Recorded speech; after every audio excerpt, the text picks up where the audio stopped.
Let's get our beers. Welcome to beers.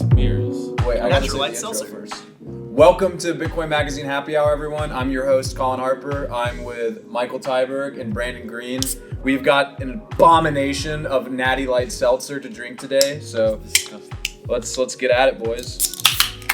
Actually, we're starting a little later than cheers. Cheers. We're starting a little later than usual today because Brandon bought these and I had to go and get real beer. But I'm a good sport, so I'm gonna try this. And if it's bad, then I'm gonna probably try to finish it because that's being wasteful.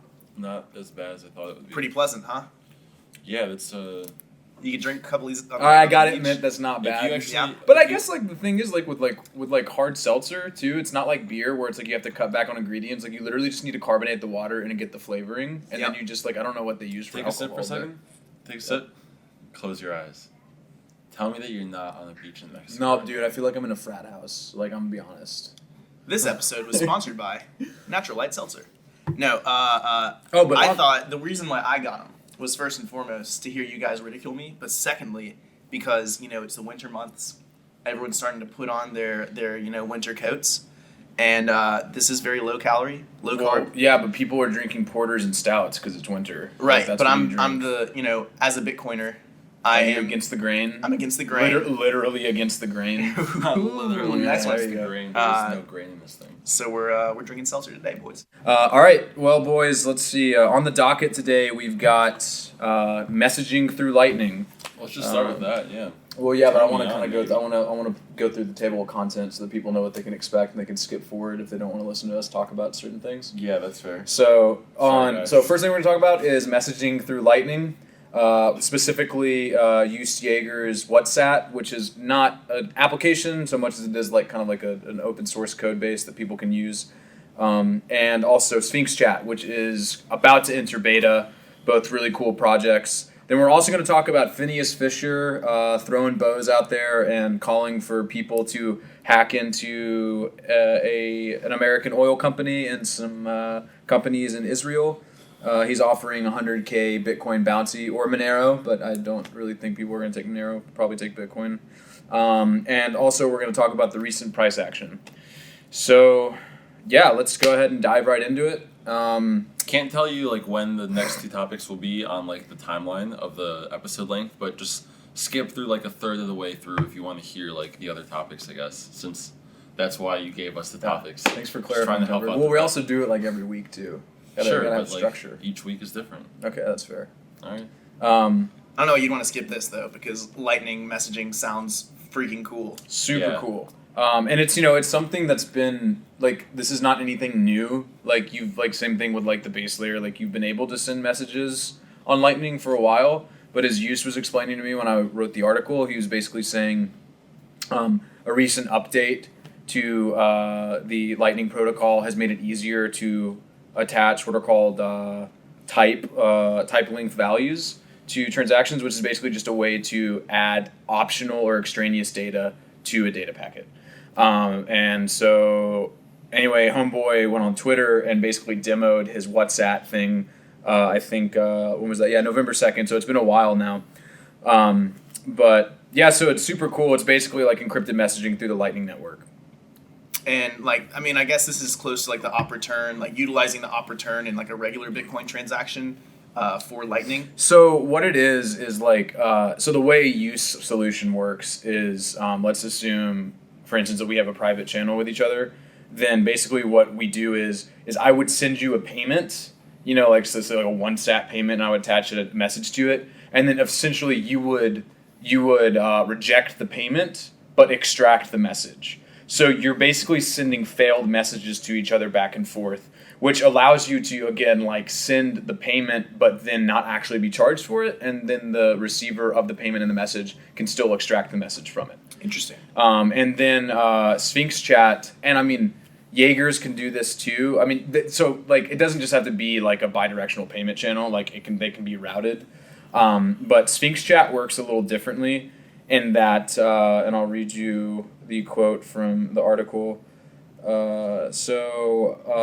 Paul, I'm going to mispronounce his name. I'm so sorry, Paul, if you're listening to this. Paul Aitoa, or Aitoa, I don't know. But he says, that both apps are similar, but Jaeger's is designed to avoid fees since it uses a failed payment to deliver the message. This is currently free on the Lightning Network, so you could use this today if you had a message or a channel open with someone. But Sphinx inserts the message in the TLV and uses KeySend to deliver, and sender fees will apply. So for the Sphinx chat thing is like the payment itself is actually getting routed all the way to the recipient, so you're still going to have to make a payment. And so you're basically just attaching the message through the TLV into the payment. And it's interesting because, if you're doing it with a channel open with someone bidirectional, then there's no need to have the payment because you could just keep, sending failed payments back and forth to each other. But if you don't have a route with someone, then you're going to have to route it through some nodes. And then, so like a fee market for this use case would probably organically manifest. Yeah. I mean, the two quick first thoughts that I have is like, number one, it sounds like this is going to be the real first test of like the capacity and like the throughput of the Lightning Network. Because I feel like it's really easy to start spamming messages and see exactly how long it takes to break Lightning. So that'll be an interesting thing to kind of watch for. And number two, it also sounds like a really good way to encourage people to start setting up channels with each other. Right. Because it's like, I know I need to message, Colin and Michael a lot. I'm going to set up a channel with Colin, or even a channel with Michael, and we can just message back and forth from now on without having to worry about any sort of routing issues, any sort of fees being taken from routing nodes. Like, sounds like it's a much better system in terms of like private, secure messaging. For sure. Yeah. And like, so did you have something you wanted to add? No, I think it's so cool. Like, this is one of those few, or it's one of the first, I think, applications that's coming out with Bitcoin and Lightning as a stack that has nothing to do with transactions. And I was saying this earlier, like, obviously you can think anything's a transaction, but for there to be things that you can use Bitcoin and Lightning for that have nothing to do with, anything with owing someone money or wanting to send money, it's pretty badass. Yeah. And, like, this is completely anonymous, too. It's, like, the first truly anonymous messaging system. I'm actually glad you mentioned that because, yes, but there are attack vectors, just like with anything, in terms of de-anonymizing users. So really? Okay, hold on. Yeah. So walk me through. So for instance, like let's say that you have to route a payment, right? So like we don't have a channel open with each other for whatever reason, but I want to text you like, yo, bro, what's up? Like, what you doing tonight, baby? Yeah. Like if I was gonna send that to you and let's say it had to be routed, let's say it hits 10 nodes on that route.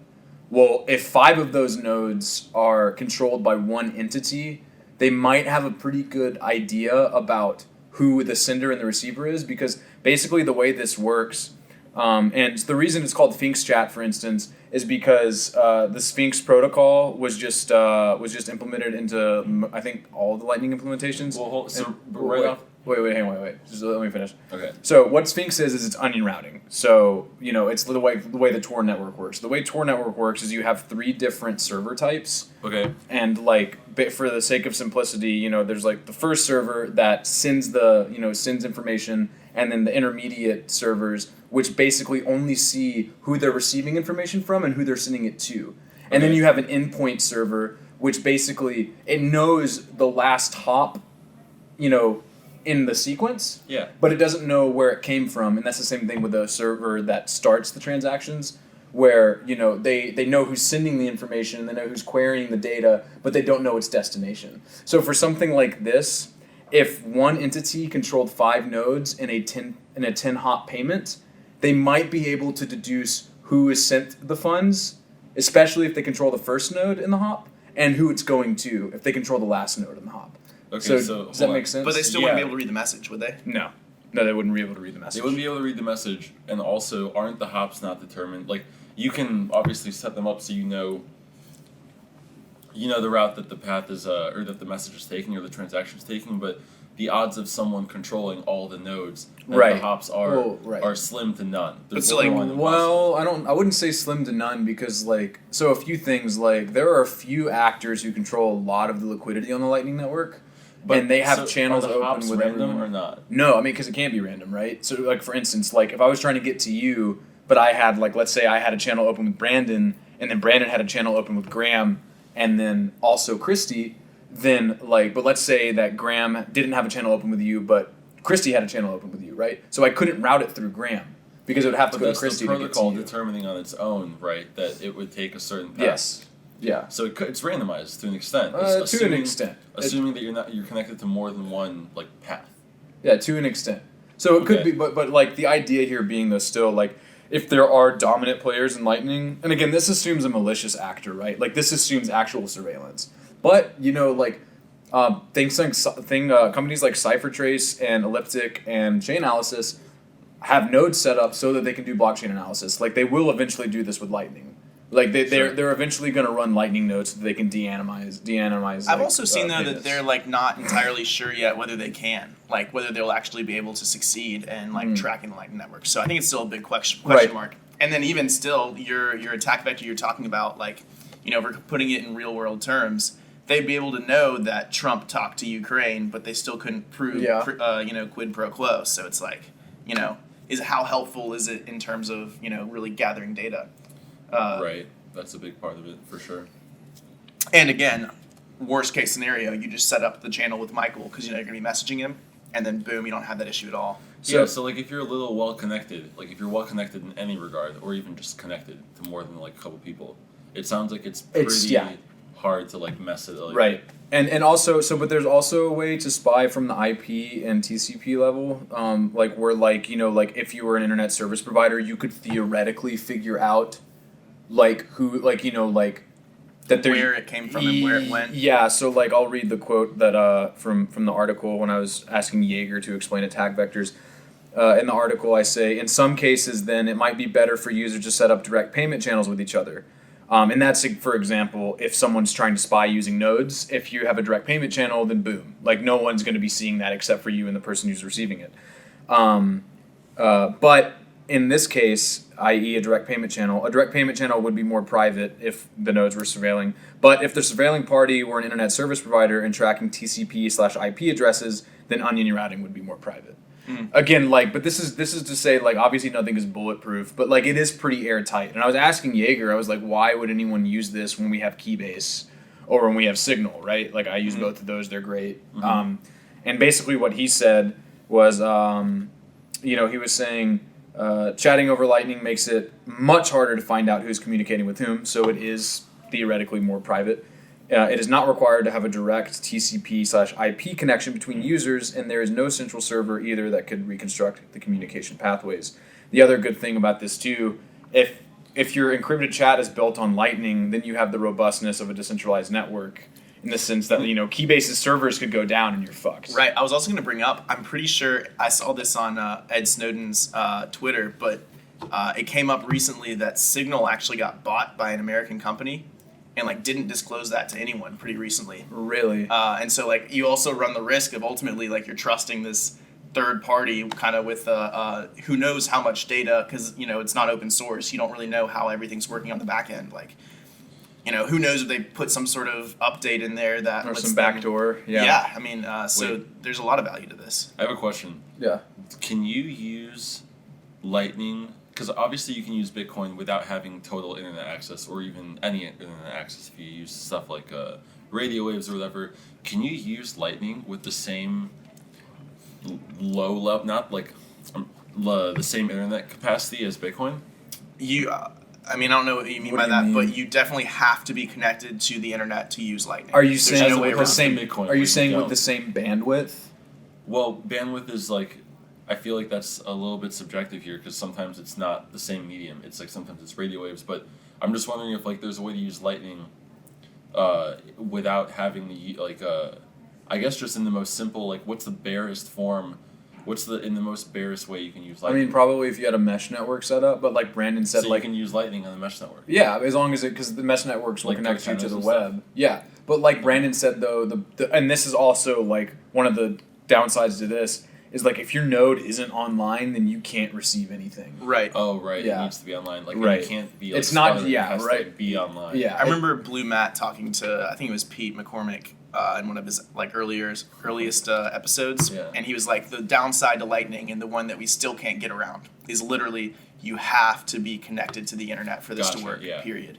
So that answers my question. Because then you have to have like a much better internet connection to use Lightning, and it can't be one of those things that you use like in a field, you know, in the hills with some radio antennas and stuff. Yeah, and that connection. I think it makes less sense, at least from my limited understanding. Like, it makes less sense to turn your node on, run it, and use it, and then turn it off. Like, it kind of has to be running as much as possible for it to kind of fully be benefited. Yeah, because I think benefiting you have from to, that. like, every time you do that, you break the connection. Well, yeah, and plus you wouldn't want to like turn your node off anyway, because then like when you turn it back on, you have to sync the rest of the blockchain. Right. Right, and it's just like grossly inefficient. Well, and even if like you're just traveling and like you turn it on for half an hour and then you turn it off for like 6 hours, like that's not like taking up time to download the blockchain. It's more that like I think you just need to establish those connections and stuff again, which is interesting. It's an interesting hurdle. So I think it's cool. I think like Lightning messaging would be sick. The question just is, I think, like with anything, it's like, will people go out of their way to use it? I think Where are Bitcoiners these? probably were. I don't know. Where did Brandon? They're in the Hey, fridge. beer man, What's up? what's going on, man? Can I get another beer? They're oh, do you No, want no, one? like, Oh, he wants He wants a seltzer. some of the Zoomer beer. Ooh. Fake beer. Ooh. Fake Oh, beer. yeah, I thought he was neutered. What? All right, we're gonna edit that part out. How could you say such a thing about your fellow Brandon, you good? about your fellow colleague? I'll take another one. Okay. I'm good, Graham. I'm gonna drink real beer. I thought you were a friend. But yeah, so super cool. Like, it's just a matter of like whether or not Bitcoiners or anyone will decide to use it. I definitely think edge cases are interesting though, and having like having messaging on Lightning to me makes a lot of sense, especially as it comes in terms of like not just like invoicing as we talk about it with Lightning itself, but like sending like actual invoices and sending like reminders and things like that, doing push payments, all that kind of stuff. Totally. Or push notification payments. All right, so second topic is Phineas Fisher offers 100K bounty to hack banks and oil companies. That is a headline from Vice, who broke this story. And we'll just go ahead and read some of the first paragraphs so people can get up to speed. An infamous vigilante hacker known for their hits on surveillance companies is launching a new kind of bug bounty to award hacktivists who do public interest hacks and leaks. Phineas Fisher published a new manifesto on Friday offering to pay hackers up to $100,000 in what they call a hacktivist bug bounty program. The hacker said he will pay in cryptocurrency such as Bitcoin or Monero. As an example of targets, the hacker mentioned mining and livestock companies in South Africa, Israeli spy vendor NSO Group, and the oil company Halliburton. So Phineas Fisher is some would call him a black hat. I guess definitionally he like actually is a black hat, but there's some nuance there. Maybe a gray hat is what we'll call him, because he's hacked into a bunch of different agencies and companies before. He's hacked into the British German surveillance group Gamma, or surveillance tech vendor Gamma Group, which makes this controversial spyware called Fisher. He's also hit the Spanish police force before. Do you know? That is a great question, and if we If it's follow not this, relevant, it's fine. if we follow this hyperlink, we can get to that. Okay. But he's also got involved with Hacking Team, which, if you guys know anything about Hacking Team, they're formerly known as Hacking Team, now known as Neutrino. That's the company that Coinbase bought out, and everyone got like really upset about it because their surveillance technology had been used to basically get like certain journalists in parts of the world killed. Right. And it led to human rights abuses with governments like Saudi Arabia, etc. But so Phineas Fisher has been active for a while, and the dude or chick, they have been orchestrating these, like, I'll call them gray hat hackings, where they hack into companies with, maybe dark pasts or who muddy the truth, and they release documents in the public's interest. Like, for instance, a lot of the stuff that came out about Hacking Team was because Phineas Fisher hacked into their devices and leaked it all. So I think it's interesting because, as Vice says, it's like, to be clear, like, this is basically a bug bounty program that incentivizes criminal activity, which is true. But if that criminal activity is unearthing other criminal activity, do the ends justify the means here? Does it balance it out? Yeah, I mean, I think there's a lot to unpack, right? And I don't know if I have my own opinion formed about it yet. Because on the one hand, in Bitcoin, we kind of go by the rule of thumb that code is law, right? So if these guys are hackable, then it's not bad to hack them because they were hackable, right? It's like they're exploiting something that was there and that was able for them to exploit, and therefore they shouldn't be, looked badly upon. Voice crack, to do that. On the flip side, it's this vigilantism that's like so hard to wrap some of your head around, because it's so easily corruptible in that like you can get kind of the mob to go after someone that's unjustified. They can go way too far. They themselves are deciding who is good and who is bad, and then like trying to dig up dirt on them. I mean, like, for all we know, and like I'm not saying this is true, but like for all we know, Halliburton could be like a very good company doing a lot of good things for the world, and like really doesn't deserve to be targeted as like a huge target to expose everything that they're doing. It's just like, on the one sense, we've gotten to the point where we basically have to let these vigilantes do the dirty work in order to expose the fraud, because we don't have enough like watchdogism left in the world. On the other hand, like, why are we relying on these guys? It's like Batman, right? It's like Batman. Because we have to. It wasn't Halliburton the name of the bad corporation in Grand Theft Auto 5. Was it? It was like it was Halliburton or Halla, it was something like that. Can you It be just sounds evil. total non sequitur? But can you be like this podcast Jamie? Like you watch Joe Rogan? Yeah. Yeah, He's you there like, on- yeah. That's sort of. I don't. Or I, like- I think Graham is this. I think Beerman is this If you name podcast Beerman. Beerman. Yeah, you're the beer man. I think every podcast has like that dude that's like behind the camera that's like doing stuff. No. I'll set He's myself on not. the mic now. He's not every podcast. He is our podcast. Yeah, he's his own thing. he's like the It's- Hank. it's- He's like the Hank innovative. to our Barstool. Yeah, but so like, it's so weird to wrestle with like what we're doing here, because don't you think there's like some moral obligation that these, or a moral like fault that these that this like hacktivist group is breaking by doing this? can be, but It's it just- also could not be. Like more morality falls with the many. It's the masses who define an eye- morality. I would say morality is more in like the eye of the person who's like committing it more. I mean, obviously everyone has their opinion, but like that's like the true justification. It's like, what do they believe they're doing? Do they think that it's like right that they're doing this, and that if they like uncover the right things, then like they did the right thing from the very beginning? Or is it like, I mean, it's all in like their own heads how they're justifying it. Well- I just don't. I think there's a moral fault here that like they're breaching like when they do this. But like, do you think Snowden had a moral fault? No, because correct me if I'm wrong, Colin. This group they're promoting the like coordinated attack on this company. Like they're trying to hack this company and saying, hey, Well, they're To basically expose they're- potential human rights issues and wrongdoings and corruption. So that to me sounds like the same kind of argument of what we, and this might be like political or not, but like what we did with when we invaded Iraq. It was like, or even with like the Snowden issue, like when we when we did surveillance on like our own people. It's like, what are we doing? Why are we doing it? It's like, do we do it because we have a hunch first, and if we have a hunch, then for it's sure. okay? Or do we do it- Halliburton has been implicated in some sketchy stuff in the past, for sure. So that's why Phineas Fisher is not singling them out because Well, it's so just I- one example. yeah. But he's also I just singling don't out think the it's okay. Israeli, intelligence community, which Yeah. is like, by extension, our intelligence community. Well, Our actually, guy's I just think- indicted for corruption. So The Israeli intelligence Yeah. community? no, the prime minister. Bibi, yeah. Bibi, not So, Netanyahu, but the- he's standing trial. The Israeli not group really tied is, to I it. think, like the NSO surveillance group is so it's a technology firm. I imagine they probably sell technology to the government. But so like it definitely does raise kind of an ethical and a moral issue. I'm of the mindset that without hackers like this, actually, like we do not actually have a legitimate lens into the inner workings of some of these organizations. And without hackers like this, I'm speaking from a journalist perspective here, like journalists don't have sources that will actually let them look into some of these companies sometimes. Like unless like a whistleblower from the company is coming to them directly, or unless a hacker is like, hey, look, I just hacked all of these documents, I've authenticated them. If you also want to authenticate them, go ahead, but here you go. Without these efforts,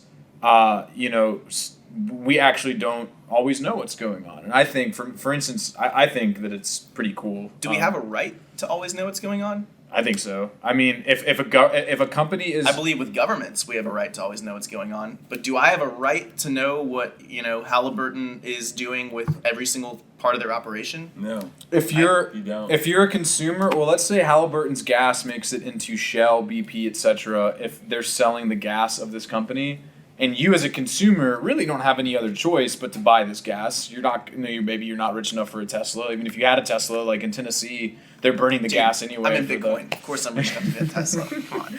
But like, so like I see your point, and I hear Just your kidding, point Windmoon. about like we can't. That's the next topic. But like we can't like, we can opt out of companies more than we can opt out of the state. But at the same time, though, you're still consuming these things from this company. And this company is paying marketers and PR firms millions of dollars a year to make you think that they're the good guys. They're disingenuous. It doesn't matter. Why doesn't it matter? I don't think it matters on how much marketing they do or anything. It doesn't inherently give you a right to break into their databases and information systems to see what they're actually doing. It doesn't give you the inherent right to know the truth just because you have... Hypothetical. If a company says we don't do X, we don't, whatever you name it, like especially oil companies. Oil companies have a... If they say they don't do X, then what?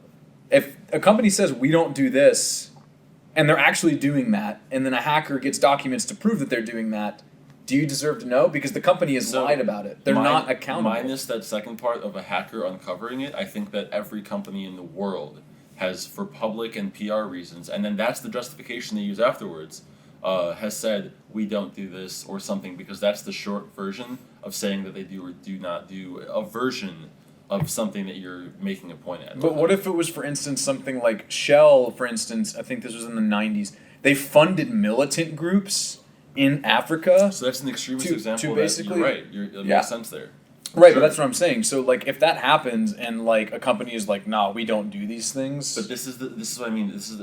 I know you have something you want to say, but this is the exact same argument that the United States government used to basically say, hey, look, terrorists have used cell phones before. They've used them before. It's happened. We know that. So we're going to inspect everyone's phones. We're going to surveil everything. Basically, abuse of power. Difference being, that's the United States government, and this is one hacker. So the way that I'm thinking about it, and like this is my mental model I built, is like Batman. These guys are Batman, right? And like, is Batman a good guy? Yeah. But what made Batman a good guy? Like, he chose to be a good guy, right? And we can all celebrate Batman as long as he's being a good guy, but there's nothing stopping him from being a bad guy. And the more we kind of let Batman run, the easier it is for Batman to make a misstep and become the bad guy. And that's what we're dealing with right here. Like, maybe they're doing, like, maybe every single thing that they've done, every activist hack that they've done so far has been an objective good for the world. Okay, so... But we're still letting them do this, and they could make a really bad move for the entire world, and there's nothing to hold them accountable. And there's like we can't rely on these one-off vigilantes to be in charge of basically the moral culpability of corporations. There's got to be a better way. Who's going to do it, though? I don't know. I mean, that's a problem, right? What you're distinguishing here is that from the very beginning, like the motive behind even doing anything is good. So like that's what you're distinguishing here, and it's not even what they decide why they're doing it, like the actual person. It is what they would decide. I mean, what they decide is good. Right. I'm saying it's not even. It is obviously they decide it too, but it's what the public and like the right. So I kind of want to get to that too. So for context, Halliburton is Dick Cheney's oil company. Like, he used to be the CEO of it, and basically Halliburton. I didn't know that until just now. Halliburton profited on contracts made basically from us going to war. Saudis. Yeah, for us going to war in the Middle East. So, yeah, right? So now you're thinking a little bit differently about this. Live See, reaction. I'm not thinking differently, though, because ultimately I'm not saying that this exact hack isn't going to end up being maybe a good thing. I'm saying this entire You're worried about the process, You're worried about the implications going forward. it just makes me uneasy. And I know that you could take this clip out and you could copy it and paste it into like The Watchmen or into The Dark Knight or into like all these different things that literally wrestle with this exact topic. And I'm no more insightful than they are, writing the show where they spent years thinking about this one topic. All I'm saying is that I don't think there's an easy answer on either side as to how you should view this. Right. Well, I guess it's kind of, for me, it's the same problem as like, people always talk about how Bitcoin's development is centralized, right? It's like, well, there are really only a handful of developers, like let's say 100 or so, and even like less than that, maybe 25 or so, who can understand Bitcoin enough on the minute level to be able to make the changes in the protocol that are absolutely necessary for it to succeed. So for something like this, for instance, the government, because we live in an oligopoly in the United States, the government is not going to hold corporations accountable. Corporations, sure as shit, aren't going to hold corporations accountable. So what are we left with? We're left with people who actually have the ability to basically, like, you know, do the 21st century equivalent of pick locking the company safe and seeing what the secrets are. So for me, it's almost like I see where you're coming from, and I do think that's an important point. It's like, you know, why do you think you're entitled to know what their secrets are? Because they are telling me, because they're lying to me. That's why. Dude, because so, hold on. let me finish this. Because the corporations, through a multitude of tactics and through like multiple avenues, are selling one story, and we will never know the full story. What's stopping you from just the free market ability for you to just not participate in what they're selling? Am I just going to stop driving? What Am I just going to stop using my car? You're using a specific example, so like. Well, yeah, but because Halliburton was one of the ones that Phineas Fisher pointed out, so like I'm using that as a touchstone. Do I just stop using my car? I mean, if I wanted to be a purist, I could do that. Though. Well, it's about consuming gasoline. I guess they're an oil company. You're not consuming it directly from them, so it's completely. Well, I might be. I very well. No, but you're seriously, you're not. I mean. No, but what I'm telling you is, dude, is Royal Dutch Shell very well might buy their oil or gasoline from oil. Or from Halliburton. I think right? There's a much bigger argument here that oil itself as an industry is very corrupt and manipulative, so like there's a whole different thing to kind of get into here. I think we're all talking past each other though. I mean, the real nut of this is, and like to use an example that's prescient to all of us, if Snowden were to say, like, let me back into the country, everyone knows what I did was good for America, and I think we all agree with that. And as soon as I'm back, I'm going to immediately start trying to dig up more shit on the NSA. Right? Like, how does that make you feel versus, let me back into America, I did this one crime, like, it was a crime, technically, but I'm, you know, it's the good of the people, and I'm done, like, I've done the act, let me back, right? I'd say he'd be stupid to keep digging. It's much easier to let someone back because they took a swing at a vigilante kind of thing, and they hit a home run. But, like, when you allow people this weird free reign of, I'm going to celebrate you by the fact that you're operating outside of the legal scope of what you should be doing, you really lose the ability to like control that vehicle of regulation, for lack of a better word. I guess for me, it all boils down to truth to power. It's like, we don't have the resources that these people have. Like, I'm talking about common people. Like, this is part of the reason why we buy Bitcoin, especially as millennials. It's like, we're not going to have pension funds. Like, you know, like the real estate market is out of our grasp in a lot of regards. There are so many things that our parents had access to that we don't. And for something like this, for corporations that basically hold Washington by the balls, I don't feel sorry for them. If you're doing shady shit, someone hacks into your servers, there was a vulnerability, and they take stuff from you, that's the way the game's played, bud. You know, like, we don't have many tools against these people, True. But technology is one that we do have. And I guess that's where I come from. I mean, it's a great point. Yeah, I mean, the last thing I would say is, like, the bigger issue is how do we rewrite Washington in order to, you know, not give corporations this ability to just bully the pot. And I think that we secede, man. Dude, if we secede, Russia wins. But like, obviously it's like a way more political, like, get money out of politics, all this kind of stuff that we don't need to bleed into. But like, this is one that, you know, I'm gonna wrestle with for a while. Yep. All right, so with that one in the bag, let's go ahead and move on to price. So right now we at 7,600. I think Flat? 7,610. So basically, I think this morning I think it touched at lows of 7,400 or something. I saw a tweet about. Yeah, sure, something around then. But yeah, so I mean, I don't think this is really that much of a surprise. I think anyone, unless like there was a random BART up, I think anyone looking at the chart for the past, let's see, really for the past month since we made that leap up to 10K, it's just been going down, step down. But yeah, reactions, thoughts.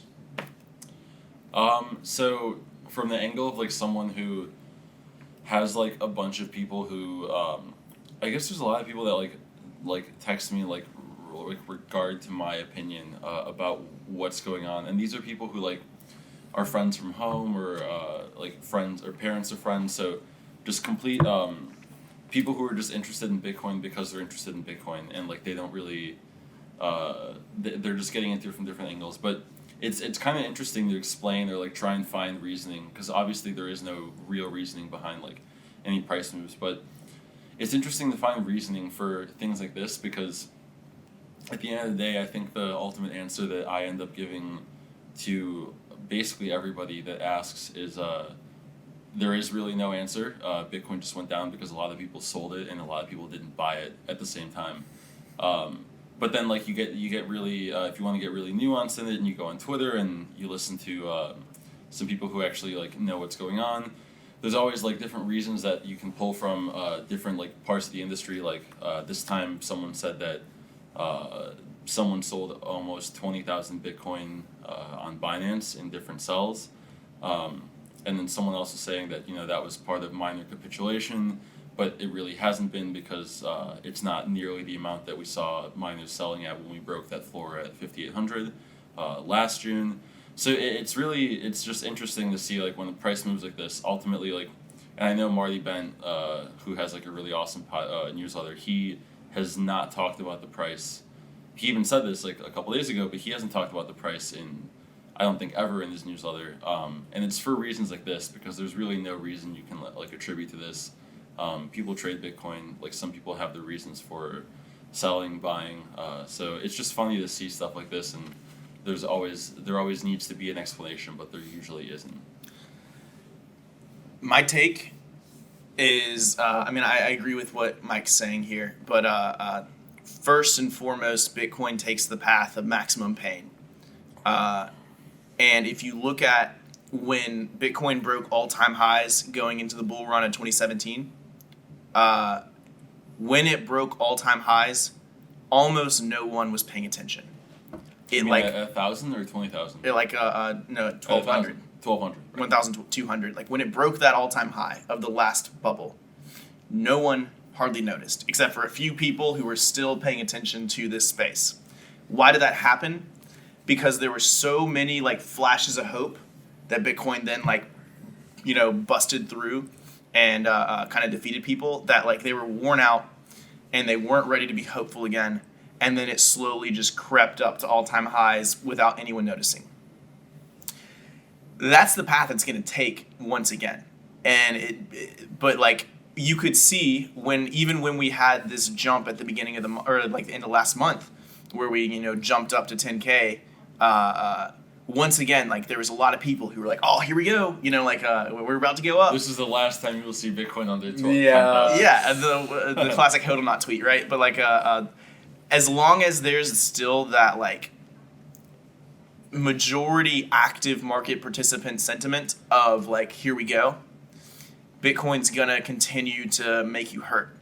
So it's about patience, and it's about hodling, and it's about knowing that ultimately the market works so that there's gonna be another bull run, probably in tandem with the halvening, and it's an inevitability of the market. But don't try and outsmart yourself going into it and trying to get that extra 20% profit, because it's just obviously this is no trading advice, right? No financial advice, but like Bitcoin's bigger than what it's priced in the past month, and so it's you just gotta understand that like there's bigger things at play here than just what it did today. It's what it did in the past 2 years. So you're saying, well, so like, because it's interesting, because I have this opinion that I've like slowly been coming to grasps with, but depending on like the amount of eyes that people have on Bitcoin, it's like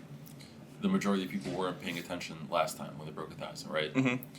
This time, I think we can all agree that a lot of eyes, not that many, still not that many, not that many eyes. Not that many. We're already down to a very few amount of eyes. Like one of my group me's that I'm in of like Bitcoin crypto enthusiasts, that was like thousands of messages every day in like December, January 2017, 2018. Mm-hmm. Like I haven't seen a message in there in like a month, 2 months. I think Like, we're getting close. Go ahead. We're getting close. So this time around, though, we have people who stuck through the bull market or bear market. Yeah. And who knows if we're still in the bull market or bear market, whatever. Like, no one knows until the end. But We had that last time, too. It's just less people. It's an order of magnitude different. right, but so now we have like a lot more people who have these audiences, like let's just say CNBC and just news platforms in general. CNBC's So- not paying attention anymore. I disagree. I think Where was their article about Bitcoin just dropped $1,000? I think they got smart. I don't know. I think Joe I think they're not Squawk. paying attention. I think Joe Squawk, because I mean, so no, Well, I think I can say with confidence that neither of us have watched Squawk Box in the last 2 or 3 days, right? Sure. Yeah, for So sure. like, there is a chance they talked about it. I don't know, but basically, like to just wrap up this point I'm trying to make, it's really just a hot take, honestly, because it's not really something we've talked about. But there's a good chance, I think, because of the fact that there's more people. Obviously, with every cycle, including this one, which is the latest one, watching Bitcoin's moves. I actually don't know if the price is going to do. It's going to behave the same way that we're going to see or that we've seen in the past because there's more people participating. So just by sheer volume and liquidity size, the market's it's not gonna act that much slower because this is a scarce asset, but it's going to react so much more differently. Where like. I think there will be a lot of people, including some of the people I just mentioned, like the people that text me and like ask me like, "Hey, what's up?" They're gonna be pissed off during the halving, Yeah. like for 6 months Right. a year. Well, I mean, think about like so when and if Bitcoin transcends 20K again, that's gonna be it's gonna be a long time. bullish as Mhm. hell. I don't think it's gonna be that long. If For it us, does, What's a long For us, time? it'll be What do we- bullish as what do we hell. think is a long time? I mean, probably like a year, maybe 2. Like, I don't care though. Like, honestly, like, stay under 10K for as long as you can. Bitcoin, Here's the thing. because- Yeah. For us, it'll be bullish as hell. For the rest of the world, they won't even notice. No, they will though, because the reason they will is because if Bitcoin transcends 20K again, because when it hit 20K, I mean, that was peak fever mania. Like, if you go to a major city in the United States, like a tech city, or at least like a technically inclined, like New York or San Francisco, even when I was in Europe, like in places like Amsterdam and Arnhem, like people know, like commoners know about Bitcoin. Like they've heard about it. If it hits 20K again, they always ask what's the price at, right?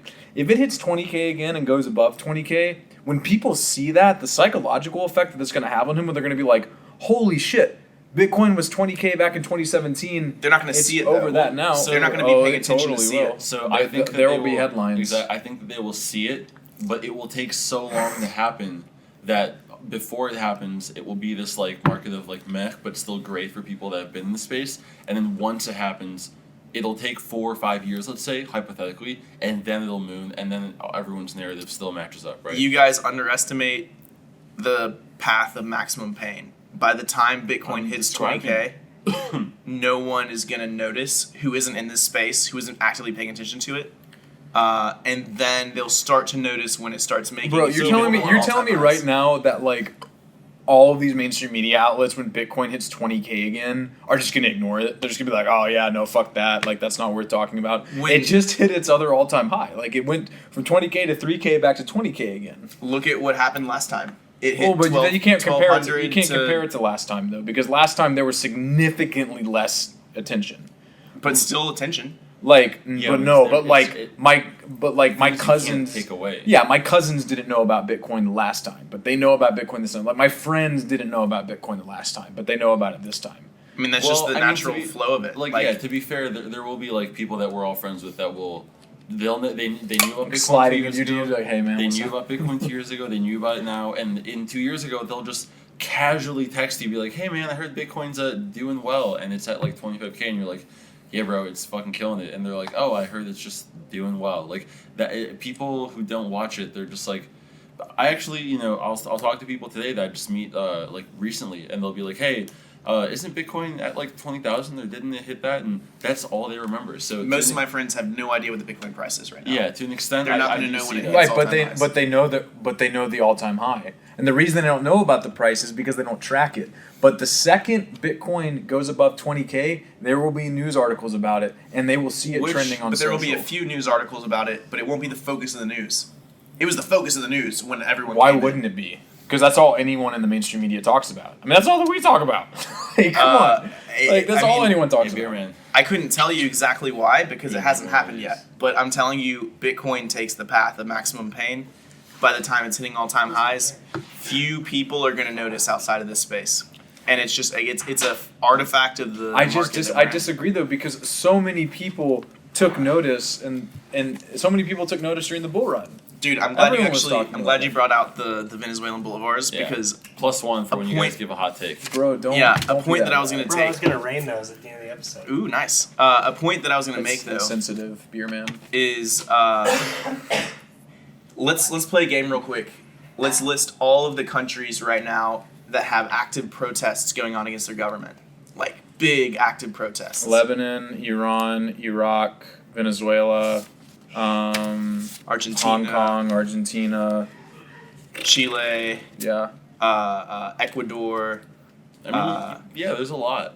uh, And those are the ones France, that we know about, right? France, Oh, the Yellow France, Jackets. It's kind of died down. I mean, but still, like in the past No, 3 that months. has not died down at all. I mean, The Dude, Yellow yeah. Jacket protests. Totally have.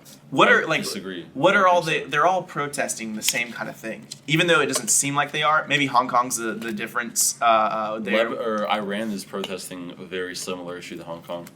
Well, really, Iran, like Hong Kong was protesting China's involvement with their economy and government. Like, Yeah. but most of these It's other all about corruption and wealth inequality. I think it's all about inflation. which is wealth inequality. Well, yeah, but like I think it's neat. I think it's more just governments having too much control. Like that's as far as like the argument takes it. Like Not the public really, though. argument. I mean, think- like Chile was protesting the 3% increase or 3-cent increase in subway fares, Sure. and it went to like a full on like I can't. If there's not a better like token, like look at what the world is actually feeling right now, than Chile. So what's your point? Even the smallest 3-cent increase in subway charges caused a full-on countrywide riot. Right? Like I think it was. people a are breaking point. primed. Like, people see an inequality. Dude, that's pretty sick. People like can sense the inequality, even though they can't put their finger on it. That somehow the rich are getting richer and they're not getting richer. And the reason why, and like Ray Dalio had his good piece coming out recently about this too. But like we're seeing inflation, we're seeing it in America. We're just not seeing it through the right lens. Inflation is happening through the price of assets. It's not through the price of consumer goods. It's the fact that houses cost more to buy.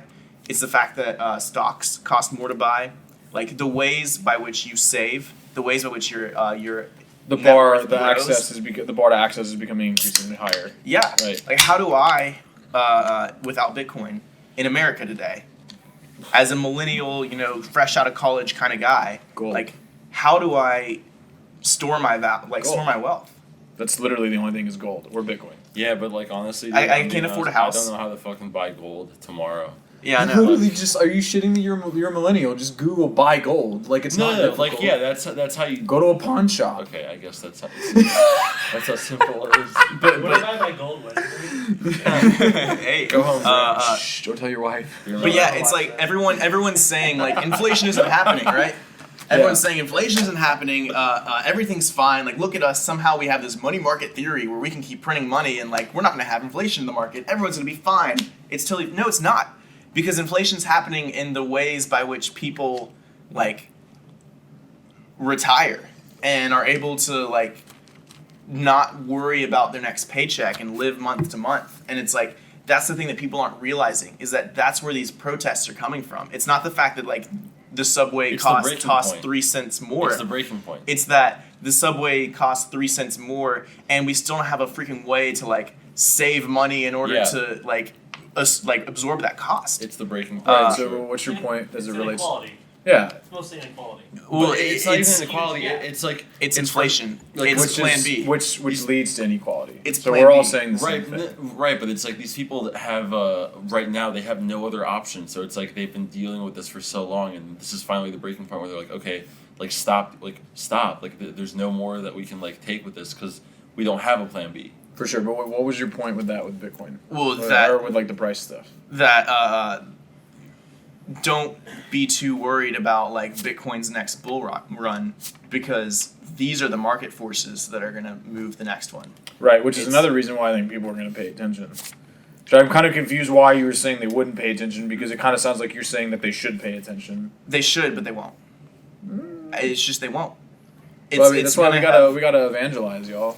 Well, I mean, yeah. I mean, that's our job, So, right? We're Bitcoin Magazine. We gotta teach everyone about what this thing is. The funny thing about all of this is that Bitcoin's value has never, ever, ever fundamentally been driven by how much the media pays attention to it. It's just it's pieces of the world realizing that there's... I disagree in the sense that if you saw, like, what you did see, when Bitcoin was just ripping in November and December. Right. But when Bitcoin was ripping in December, that's why I said November, primarily. Yeah, right. But yeah, it's a good point. So that's what I mean. Like November, like basically like half of 2017 was what you're talking about, which is like the media helping something where they're just pumping the price of a scarce asset, and like it just got so many people in. But in general, from 0 to 10,000 or 0 to 1,000. 0 to whatever market cap you want to put in Bitcoin to make it more like a smooth number, that value appreciation has never been due to marketing, media. Because, I mean, how is it created? Mailing list. How is it invested in? Mining. And just all these different things that people like assigned value to it and invested in it based on what it did, not what like the media said. The media causes the bubbles. The bubbles, yeah, absolutely, yeah. It causes the bubbles and the crashes, the whole cycle. The media helps those. It's the human herd mentality that. But it also hurts everyone else because now they're buying into a bubble. I mean, like the media is human, so the media just feeds into a human thing that we all have, which is like. Yeah. I mean, let's all be honest. When Bitcoin was at 10,000 in June in the conference, I think we all thought that like that was like the next wave. Like let's go. I mean, like, I don't think anyone was screaming in the office, like, let's sell everything right now because we're for sure good. Like, you can't tell that much. Like, you can tell It's hard. It's hard unless you zoom out. And it's hard to zoom out. And especially when things are going well. It's hard to think for yourself, too, especially in an industry like this. Like, Mm-hmm. you have all these people. And it's one of those things that, like, I like and don't like about Twitter right now. Because, like, the best people who come up with their own opinions and their own moves and, like, obviously not obviously, but sometimes look better in retrospect. They don't like bounce their opinions off people on Twitter and like gauge their opinions off that. It's like, it's hard when you're in an echo chamber, I guess. Especially if you're trading. For sure, bro. We are definitely an echo chamber. All right, and on that note, I think that's a good stop. Wow, that was so cool. Was it cool? A bad radio. I just threw a bunch of fiat in there. All right. Well, anyway, I think that rounds out this week's episode. Thanks for tuning in, y'all. Tune in next week, and deuces.